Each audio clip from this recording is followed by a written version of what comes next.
Dios bendiga a todos. Dios bendiga a la familia de nuestro hermano José Gaspar, que está con nosotros. Es un compañero de trabajo, ¿verdad? Y ahí estamos trabajando juntos. Y aquí lo tenemos hoy. Nuestra hermana Heidi.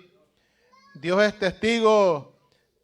Dios es testigo, y los hermanos que hemos estado en ayuno el domingo pasado y hoy, que hemos estado elevando oraciones por la familia de nuestra hermana Heidi, ¿verdad? Ustedes saben, y yo he sentido de parte de Dios, y lo decía el domingo pasado, que Dios, hermanos, puede todavía hacer grandes cosas. Amén. Bien, vamos a leer la palabra en 1 Corintios, capítulo 1 y versículo 10. Gloria al Señor. En esta preciosa hora, hermanos, vamos a tener una palabra de Dios donde todos vamos a aprender. Todos vamos a aprender. Y el tema que vamos a meditar hoy no es uno de los temas muy comunes, pero que sí es importante que la iglesia lo tomemos en cuenta, y es el pecado de la división en la iglesia. Parece insignificante, pero vamos a ver de qué se trata. ¿Ya lo tienen, hermanos? La palabra del Señor dice, y lo hacemos honrando al Padre, al Hijo y al Espíritu Santo. Dice así: os ruego pues, hermanos, por el nombre de nuestro Señor Jesucristo, que habléis todos una misma cosa, y que no haya entre vosotros divisiones, sino que estéis perfectamente unidos en una misma mente y en un mismo parecer. Oramos al Señor. Padre que estás en los cielos, en esta hora, Señor, te damos gracias porque nos has permitido esta oportunidad maravillosa, Señor, de leer tu palabra. Queremos, Señor, que hables a cada uno de los presentes en esta hora. Tú sabes, Señor, de qué tenemos necesidad. Bendice cada vida, Padre. En el nombre de Jesús te lo pedimos. Amén y amén. Gloria al Señor. Pueden sentarse en esta hora, hermanos.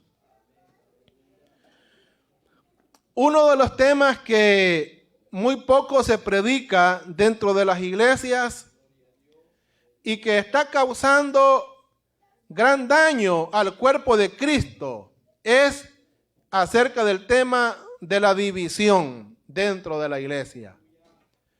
Constantemente nosotros podemos ver en las ciudades y en muchas partes que se levantan grupos.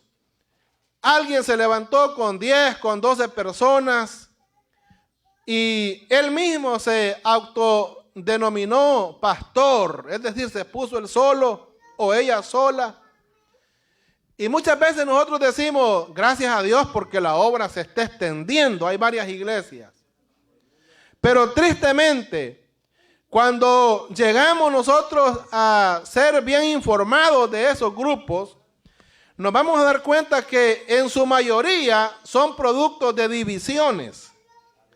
Son gentes que han salido de iglesias que ya han sido establecidas, iglesias grandes que ya han sido formadas, que tienen un orden, que tienen un pastor, que tienen una autoridad.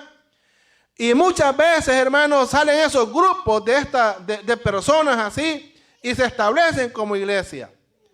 Ahora usted va a decir, hermano, ¿pero qué tiene de malo eso? Si eso se ve bien.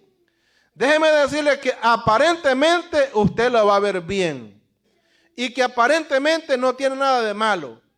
Pero el pecado de división es más grave de lo que usted y yo mismo pensamos. Si hacemos un análisis en la Biblia, hermanos, muy profundo, y hacemos un recorrido bíblico de todo lo que tiene que ver con rebelión y división, nos vamos a dar cuenta que es grave más que cualquier otro pecado. Por eso es importante que la iglesia del Señor esté informada y que no esté informada por lo que dice el pastor o por lo que dice el hombre, sino que lo hagamos en base a la palabra del Señor. Amén. Ahora, Yo le voy a decir algo. Hay dos maneras de irse de una iglesia. ¿Sabía usted? Hay dos maneras de irse de una iglesia. Usted va a decir, pero pastor, ¿y por qué habla de eso? ¿Quién se está yendo? Pues yo creo que de aquí nadie. Pero es importante que aprendamos cómo irnos. ¿Sabe usted que hay gente que se va de las iglesias y no ha sabido ni cómo irse? Porque el pastor, hermanos, o el líder que Dios ha puesto le da privilegio y cuando acuerda se desapareció. No dijo ni gracias, ni salud, ni nada. Y cuando usted acordó ya está en otra parte. No, hasta en eso el cristiano tiene que ser honesto. Amén. Entonces, hay dos maneras de irse. La primera manera de irse es una despedida en paz. Amén. Voy a poner un ejemplo. Un hermano muy maduro, el hermano David. El hermano David no le gustó alguna forma de trabajo en la iglesia o descubrió algo anormal en la iglesia y dice, ha llegado el momento de irnos porque aquí no nos parece cómo se está trabajando. O el pastor falló en esto o en aquello y nos vamos. Viene el hermano David, habla con el pastor y le dice, hermano, hemos decidido irnos. Gracias por la confianza que nos dio, ¿no es verdad? Gracias por habernos tomado en cuenta. Gracias por habernos pastoreado un tiempo y hemos tomado la decisión de salir de esta iglesia. Eso es honestidad y no cualquiera lo hace. Amén. No cualquiera lo hace. Y si un pastor, hermano, es maduro y es honesto, le dice, hermano, está bien. Y si necesita una carta de recomendación, yo se la doy. Esa es una ida en paz. Nos miramos con el hermano allá por las tiendas, hablamos, compartimos, reímos de las vivencias en la iglesia y todo en armonía. Eso no cualquiera lo hace. La otra forma de irse es en rebeldía y división. ¿Cuándo es que se convierte en división? Cuando usted dice, yo me voy y los que quieran seguirme, que me sigan. Y no que me sigan los buenos, sino los malos. Porque siempre los que siguen esta clase de grupo no crean que son los que seguían al Chavo del 8. Porque el Chavo decía, síganme, los buenos. Y en este caso no. Entonces se convierte en división cuando usted decide irse, pero a la vez incita a otros ¿a qué? A que lo sigan. Ya eso sí es pecado delante del Señor. ¿Sabía usted, hermano, que el pecado de división es tan antiguo y sabe a dónde tuvo origen? No le va a sorprender, ¿verdad? Tuvo origen en el mismo cielo. Amén. ¿Quién se dividió en el cielo, hermano? Satanás. Vamos a ver Isaías, hermano. Por eso le dije que vamos a usar la Biblia. Isaías capítulo 14. Vamos a leer en esta hora.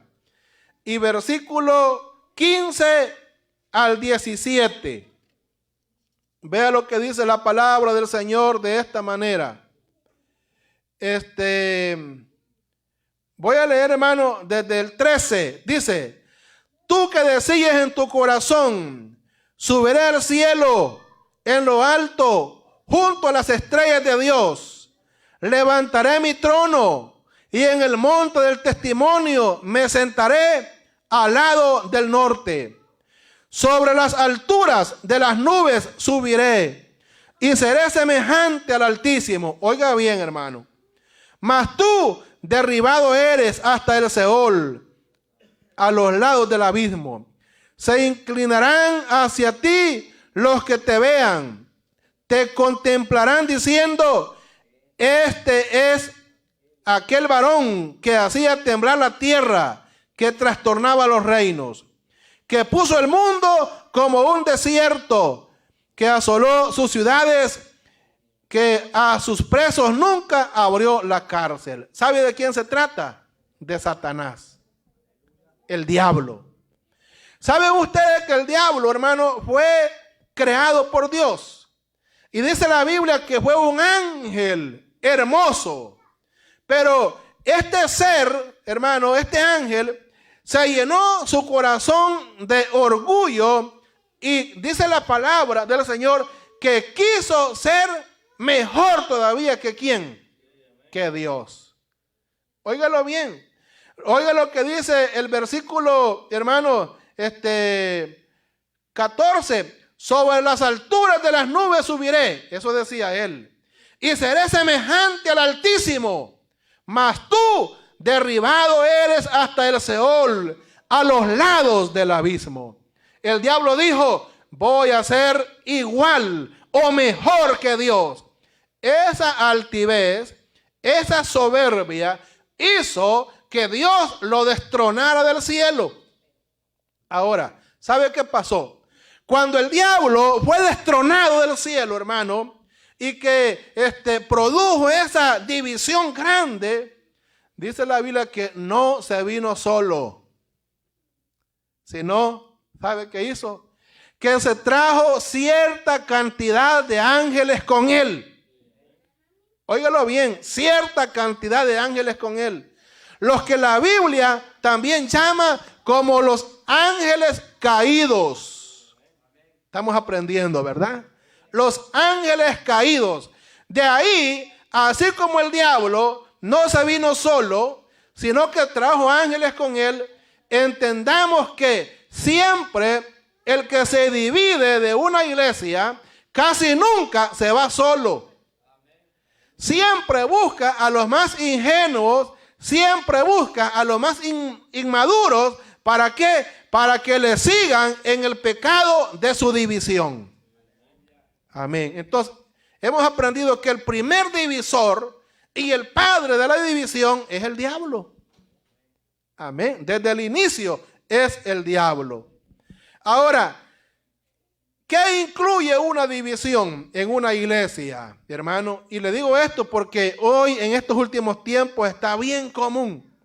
He visto dos casos, hermano, reales, muy patentes. A mí me consta que en este tiempo de pandemia dijeron unos pastores, hermanos, no nos podemos reunir en el templo por motivo de distanciamiento y de aglomeración de hermanos. Reunámonos en las casas, grupitos pequeños de 10 o de 8. Y he conocido dos casos de hermanos que llegaron a reunir gente en su iglesia y cuando ya tienen 15 o 20, son cosas que yo he visto en esta pandemia. ¿Sabe qué dijeron? No, al templo ya no volvemos. Aquí hacemos iglesia, ya tenemos gente. Y luego aparecen transmitiendo en Facebook, ponen un rótulo, iglesia tal. Pero puede saltar, puede brincar, puede hablar en lengua, pero te le dividiste a un pastor. No saliste de la manera correcta. ¿Cuál fuera la manera correcta?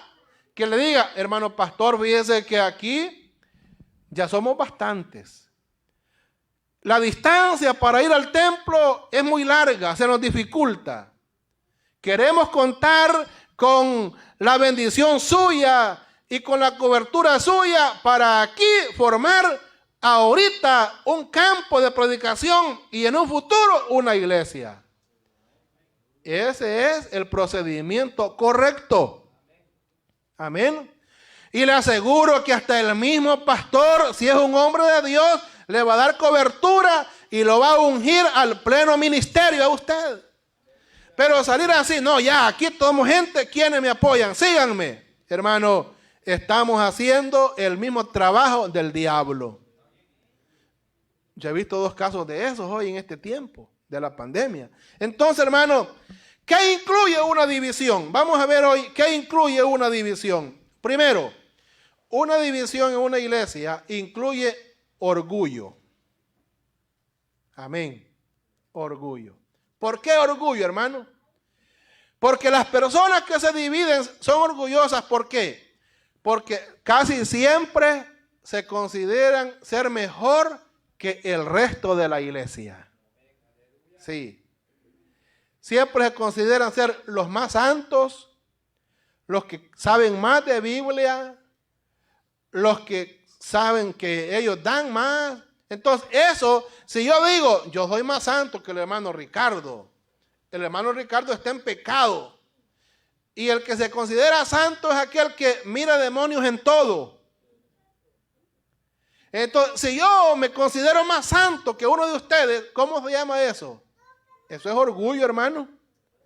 Porque el que va a determinar y el que va a juzgar mi condición de vida no soy yo que me la voy a alabar, sino que es Dios. Entonces, lo que incluye una división es orgullo, ¿verdad? No, yo me considero más santo que todos. Y porque el hermano fulano no habla en lengua o no danza en el espíritu, ese está en pecado. Le voy a preguntar algo. ¿Quién es usted para determinar que alguien esté en pecado o no? No es nadie. ¿Quién soy yo para saber si usted, hermano, es un buen cristiano o no lo es? No soy yo. La relación espiritual es personal entre usted y Dios. Entonces, siempre en todas las iglesias surgen ciertos grupitos que se consideran mejor que otros. Yo le voy a decir algo a usted, hermano. Téngale miedo a esa gente que se cree súper santa. Sí. Esa gente que para ellos hasta un estornudo es el diablo. El diablo es por algo. El hermano se pegó un tropezón y se cayó. En algo anda. Ya me lo había dicho el Señor. Siempre hay gente así, hermano. Esa gente que a cada rato sale con sueños y con cosas y esto y lo otro. Esa gente, tarde o temprano, va a resultar con un disparate.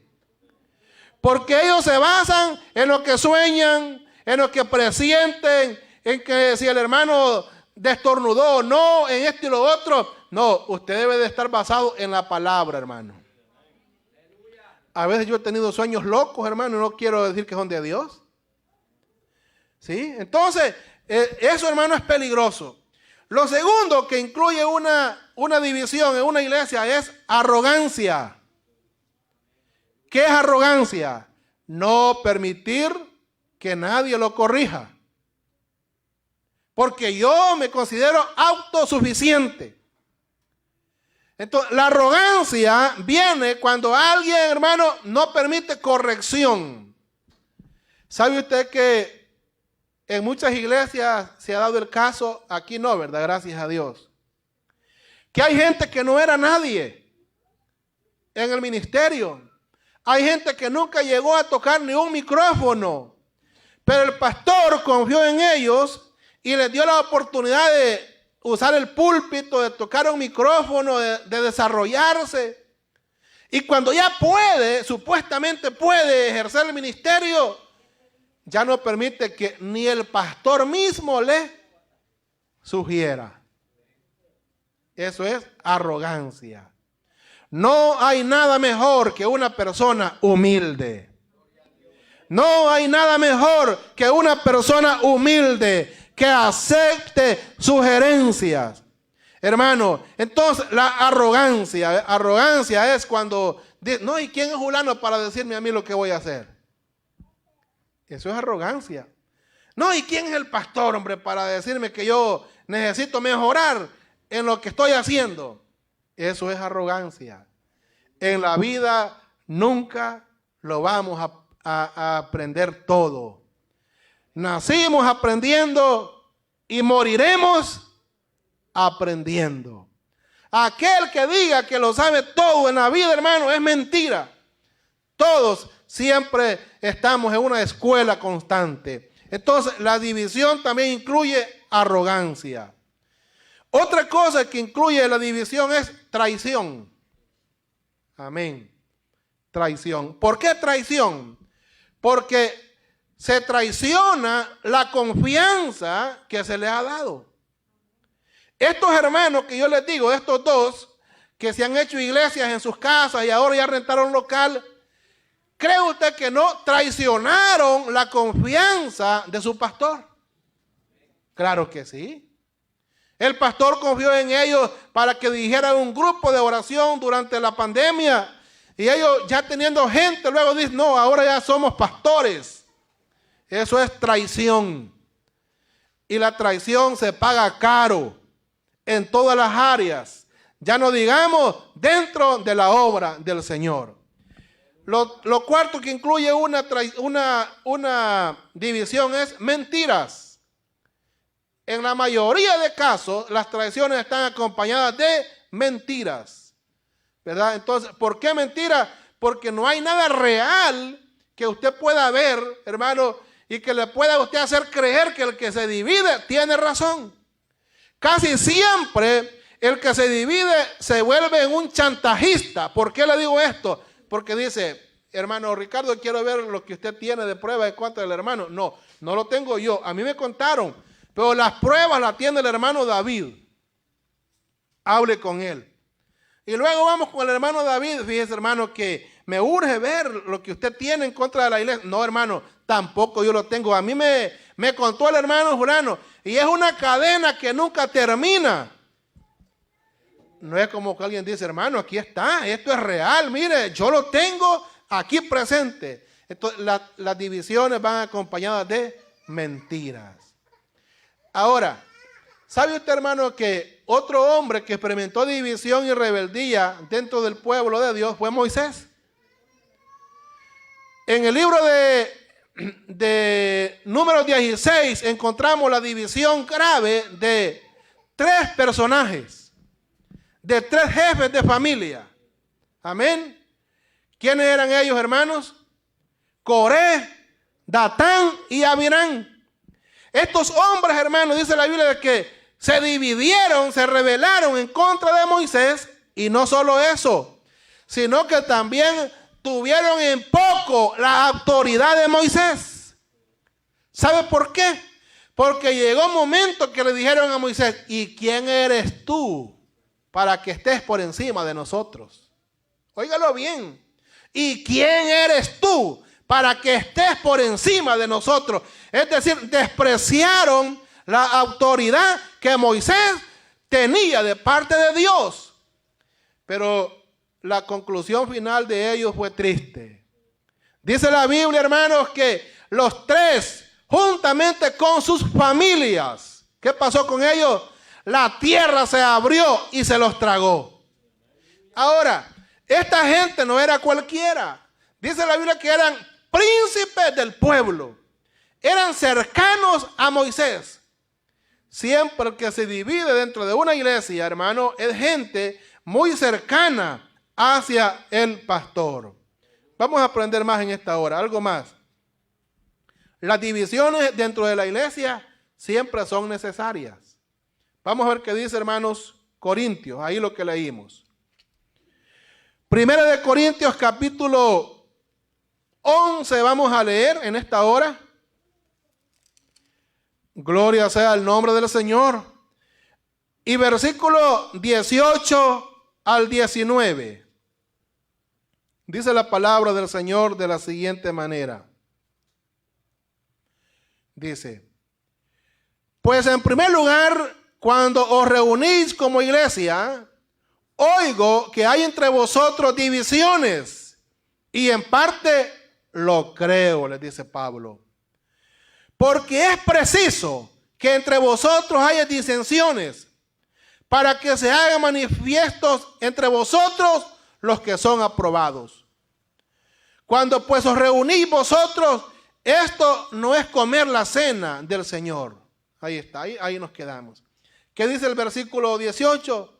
Porque es preciso, o en otras palabras, es necesario, dice Pablo, que entre vosotros haya disensiones, para que se hagan manifiestos entre vosotros los que son aprobados. ¿Sabe qué quiere decir? Es necesario que haya entre vosotros divisiones, dice Pablo, para que salga a la luz quién es quién. Ahí se lo estoy yo actualizando. Para que salga a la luz quién es quién. Yo le voy a decir algo, hermanos, que parece un poco fuerte. En las divisiones dentro de la iglesia casi sirven como un colador. Así es, un colador. Un colador grande, extremadamente grande. Cuando usted tira la cosecha sobre ese colador, le pregunto, ¿qué es lo que queda? lo bueno o lo que no sirve. Casi siempre lo que sale abajo del colador es el bagazo, lo que no sirve, hermano, lo que no funciona. Lo que ya queda arriba es el oro puro de la cosecha. Es triste, pero muchas veces, hermano, cuando yo he visto divisiones en las iglesias, me he dado cuenta que al poco tiempo llega gente a esa iglesia mucho más buena que la que había antes. Y uno dice, ¿por qué pasa eso? No, es que Dios es el dueño de la obra y Él sabe cuándo va a pasar el colador. Amén. Vamos a ver qué dice el apóstol Pablo en Romanos capítulo 16 y versículo 17, hermanos. Gloria al Señor. Dice de la siguiente manera, tome nota de estos textos. Estas clases de prédica no son muy comunes dentro de la iglesia. Dice, mas os ruego, hermanos, que os fijéis en los que causan divisiones. Óigalo bien, hermano. Os fijéis. Y tropiezos en contra de la doctrina que vosotros habéis aprendido y que os apartéis de ellos. Óigalo bien, hermano. Que os apartéis de ellos. Me voy a dedicar ahí, ¿sabe por qué? Porque cuando Dios iba a destruir a las 3 familias que se rebelaron en contra de Moisés, allá en Números, ¿sabe qué pasó? Dios habló al pueblo y le dijo, dile a la congregación que se aparten de Coré, Datán y Abirán, porque voy a destruirlos. Óigalo bien, que se aparten. Es decir, que del que cometa división hay que apartarse. No ser enemigo. ¿Me está entendiendo, hermano? No ser enemigo de él o de ella. No es que no le vamos a hablar. Claro que sí, hermano, Dios le bendiga. ¿Cómo está? Y todo. Pero apartarnos porque está contaminado con el pecado de la división. Luego dice, porque tales personas no sirven a nuestro Señor Jesucristo, sino que a sus propios vientres. Ahí está. Y con suaves palabras y lisonjas engañan los corazones de los ingenuos. ¿Sabe qué dice la palabra ingenuo? Inmaduro. Ahora, yo le voy a decir algo esta tarde con mucha certeza. Nunca he visto que alguien que se divide de una iglesia o que promueva división trate de conquistar a un hermano maduro de la iglesia. Casi nunca. Aquí hay hermanos de la iglesia maduros, ya muy viejos de estar en la iglesia. Y dice, y el hermano Julano que se dividió a mí que nunca me ha llamado. ¿Sabe por qué nunca le ha llamado? Porque lo considera que no es fácil de engañar. Porque lo considera maduro que no es fácil de engañar. Entonces, ¿en quiénes se enfocan los que se dividen de una iglesia, hermano? En los más inmaduros. Amén. En los ingenuos. Siempre están pendientes y dice, voy a ver quién se congrega menos. Voy a ver quién está así medio resentidón con la iglesia para echarle una llamadita. O voy a ver con quién está un poco disgustado con el pastor. Ustedes saben que en las iglesias siempre hay gente que dice, el pastor no me visita. Y ahí le cae una llamada y lo ha visitado. No, mira qué hombre, hermano. Si bien digo yo, hermano, que este pastor no sirve, pobrecito usted, hermano. Y empiezan con palabras halagüeñas. ¿Pero a quién? A un inmaduro.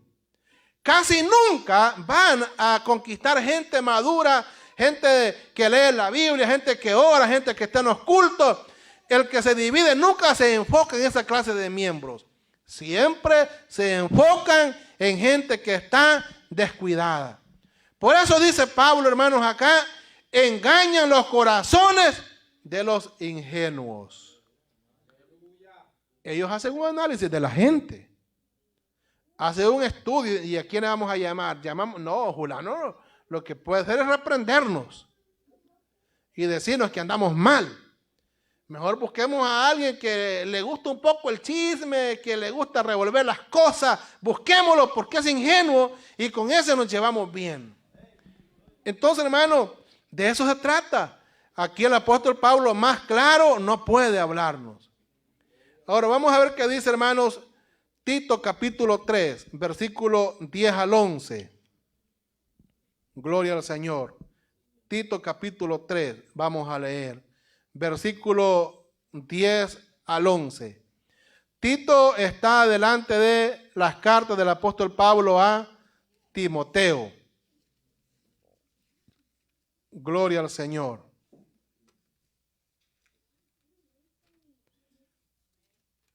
Vea lo que dice la palabra en esta hora, hermanos. Dice de la siguiente manera: al hombre que cause divisiones después de una y otra amonestación, ¿qué dice? Deséchalo, sabiendo que el tal se ha pervertido y peca. ¿Y qué más dice? Y está, no es que va a estar. Yo le estoy hablando de la Biblia tal como está, hermano. No es que tal vez esté, no. Y está condenado por su propio juicio. El que se divide, el que promueve división en una iglesia. Está. Si a alguien no le gusta esta clase de palabras, yo no puedo hacer nada para cambiarlo. Es que ya está condenado. Ahora, en esa frase donde dice, y está condenado, quiero dedicarme un momento para decirles algo. Y les quiero decir algo con mucha certeza a la luz de la Biblia. De todo pecado, una persona se puede restaurar, menos del pecado de rebeldía y división. De todo pecado, alguien se puede restaurar. Un pastor se puede restaurar de haber cometido adulterio, aunque Dios no lo permita, ¿verdad? Que alguien caiga en eso. Pero si un pastor falló en adulterio con otra mujer, lloró su pecado, se arrepintió, y no solo se arrepintió, sino que se alejó de eso, le aseguro que Dios lo perdona. Y si Dios ve la humillación de este hombre, hasta puede levantarlo con un ministerio mucho más grande. Porque yo ya he visto casos así. Pero de alguien que se divide y que se rebela, nunca he visto que alguien se restaure.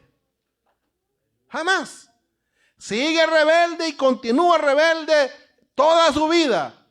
Y no lo digo por decirlo, hay base bíblica. Cuando Judas traicionó al maestro, ¿fue restaurado, sí o no? No. Se ahorcó. ¿Sí? Cuando Saúl se rebeló en contra de Dios, cuando Dios le dio orden de ir allá a destruir a los amalecitas, dice la Biblia de que Saúl hizo lo contrario. Dice que se rebeló en contra de Dios. Y luego Samuel lo confrontó.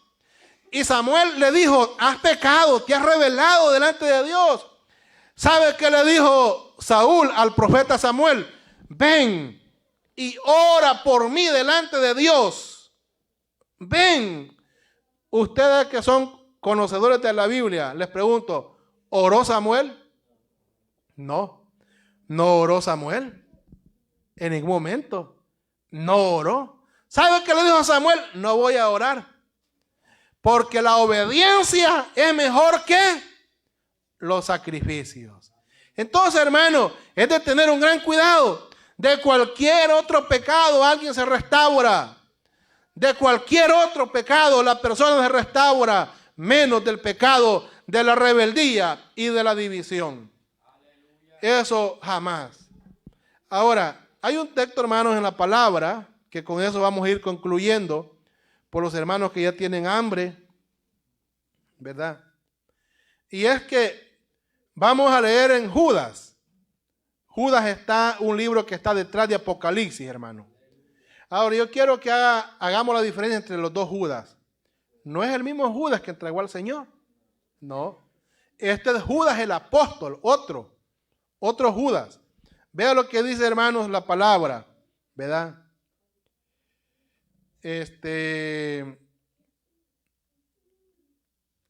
Lo vamos a leer, hermano, desde el número 7, porque no tiene capítulos. Desde el 7 dice: como Sodoma y Gomorra y las ciudades vecinas, las cuales de la misma manera que aquellos, habiendo fornicado e ido en pos de vicios contra naturaleza, fueron puestas por ejemplo, sufriendo el castigo del fuego eterno. No obstante, de la misma manera que también estos soñadores mancillan la carne, rechazan la autoridad y blasfeman de las potestades superiores. Ahí está. ¿Sabe qué quiere decir con eso, hermano? Que rechazan la autoridad. Así dice acá, rechazan la autoridad. Ahora veamos, hermano, vamos más adelante de Judas. Vamos a leer Judas 19. Dice, Judas 19 en adelante dice: estos son los que causan divisiones, los sensuales que no tienen al Espíritu. Pero vosotros, amados, edificados sobre vuestra santísima fe, orando en el Espíritu Santo. Y dice el versículo 23: a otros salvad, arrebatándolos del fuego, y de otros tened misericordia con temor. Oiga esto que es más grave. Si usted creía que el pecado de división no es grave, óigalo bien lo que dice: aborreciendo aún que la ropa contaminada por su carne. Imagínense, hermano. Aborreciendo aún la ropa contaminada por su carne. Ese es el pecado de división. Mis hermanos, yo quiero decirles a ustedes que todos en algún momento dado quizás vamos a tener flaquezas dentro de la iglesia. Quizás en algún momento dado, hermano, usted va a tener disgusto dentro de la iglesia, ya sea con el pastor o con otro hermano o con un diácono.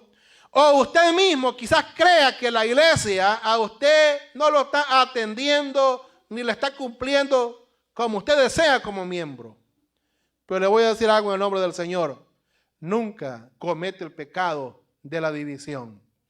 Si un día una familia o un hermano me dice: hermano pastor, voy a tener que moverme de la iglesia porque ya no me siento bien, háblenlo en confianza, dígalo, hermano, y se le extiende una carta de invitación, de recomendación, para que usted allá donde va sea bien recibido. Pero nunca haga las del diablo, que se llevó ángeles. Nunca diga: hermanos, yo voy a irme, ahí mi casa está lista para que nos reunamos, empecemos a ir los cultos. No, ese es un pecado grave. ¿Sabe por qué? Porque estamos mutilando el cuerpo de Cristo. Y Dios nos ha llamado ¿para qué? Para unirnos, para mantener la unidad, no para dividirnos. Por eso, hermano, es importante leer lo que dice ahí en 1 Corintios 1:10, en su última parte, dice 1:10, ¿ves, hermano? Lo voy a leer nuevamente, hermanos, ya con este texto terminamos. 1:10. Dice: os ruego pues, hermanos, por el nombre de nuestro Señor Jesucristo, que habléis todos una misma cosa, y que no hay entre vosotros divisiones, sino que estéis perfectamente unidos en una misma mente y en un mismo parecer. Amén. Por eso yo ahora en mi cuenta personal de Facebook puse que hay muchos que me han llamado: pastor, tengamos cultos unidos, pastor, unámonos acá de la ciudad. Y yo he sido bastante cauteloso en eso, porque muchos grupos que andan ambulantes son divisiones. Y una división causa daño a la iglesia de donde sale. Y dice, yo aparezco dándole apoyo, cobertura a una iglesia, a un grupito pequeño que se ha dividido. Estoy aprobando sus malcriadezas. Estoy aprobando sus rebeldías. Y como están las redes sociales ahora, sube una foto conmigo en Facebook y dice, el pastor Víctor vino y nos apoyó. Y luego un pastor más serio y más formal me ve a mí apoyando eso. Dice, bueno, a lo que ha caído el pastor Víctor ahora. Entonces no, ahora hay que ver bien con lupa con quién nos vamos a reunir. Sí, hay que ver bien, ¿verdad? Entonces, hermano, yo creo que ha parecido un mensaje no de muchos amenes, ni de muchas aleluyas, pero es un mensaje de advertencia, hermano. Amén, de advertencia. Me gustó a mí una frase que me dijo el hermano Roberto los otros días, ¿verdad? Y no le pedí permiso para decírsela, pero dice, no, hermano, me dijo, yo me acuerdo cuando empezamos unos poquitos, me dijo él, ¿verdad? Ahora vemos bastante, hombre. Y ahí voy a estar en esa iglesia con la familia. Y si usted nos saca por la puerta, me dijo, nos metemos por la ventana, me dijo la mía. ¿Se acuerda, hermano? Pero está fregado porque no tiene ventanas, hermano. ¿Verdad? Pero es un dicho, hermano. O sea, con eso lo que el hermano quiso decir es que se siente cómodo, que se siente a gusto. Y yo espero que todos, hermano. A veces las iglesias pasan por turbulencias. Amén, hermano. Porque es igual a un mar. No es verdad que el mar no todo el tiempo está pacífico. Está calmado cuando de repente se vienen aquellas olas. Así pasa en la iglesia. Pero yo espero, hermano, que Dios nos ayude a seguir adelante. Les motivo a que oremos unos por los otros, hermano. Porque de lo contrario, si no nos apoyamos en oración, nosotros vamos hermano, a desmayar, ¿verdad? Yo por todos ustedes, por todos los que están aquí, se me vienen a mi mente, oro. Y creo que de una o de otra manera esas oraciones llegan al Señor. Dios les bendiga a todos, hermanos, en esta hora. Vamos a pedirle a Samuelito que le saque copia al programa.